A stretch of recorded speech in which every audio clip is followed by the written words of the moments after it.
Hymns থেকে কিছু লোক মদিনায় আসলো। মদিনায় আসার পরে হযরত ওমর রাদিয়াল্লাহু তাআলা আনহুর সঙ্গে দেখা করলো। হযরত ওমর রাদিয়াল্লাহু তাআলা আনহু হিমসের খোঁজ খবর নিলেন। কি অবস্থা, তোমরা কেমন আছো? তোমাদের গভর্নরের খবর কি? তোমাদের আমির কেমন?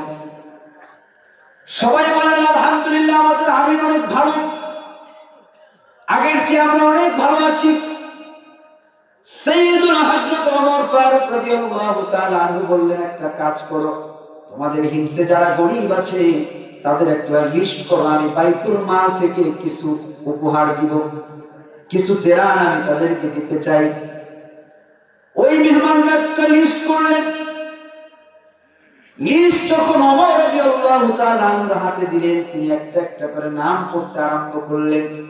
দুইটা নাম পড়ার পরে হযরত ওমর পড়লেন সাঈদ ইবনে আমির আল-জুমাহি। হযরত ওমর তখনও বুঝতে পারলেন না। সাইয়্যিদুনা ওমর ফারুক রাদিয়াল্লাহু তাআলা আনহু পাল্টা প্রশ্ন করলেন, এ আবার কোন সাঈদ ইবনে আমির আল-জুমাহি?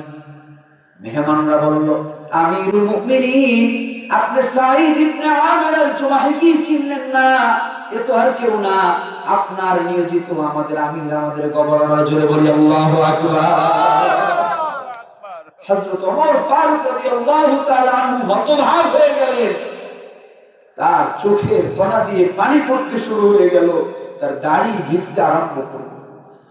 তিনি আর পড়তে পারলেন না, বাকরুদ্ধ হয়ে গেলেন। বললেন, তোমাদের আমিরও গরীব? হযরত ওমর রাদিয়াল্লাহু তাআলা আনহুর সামনে তারা বলল, আমিরুল মুমিনিন শুধু গরীব না, এমন অনেক দিন যায় তার ঘরে কোনো আগুন জ্বলে না, কোনো খাবারই রান্না হয় না। জোরে বলি সুবহানাল্লাহ। সুবহানাল্লাহ। কোরআন পৃথিবীতে এসেছে কিসের জন্য? জোরে বলেন।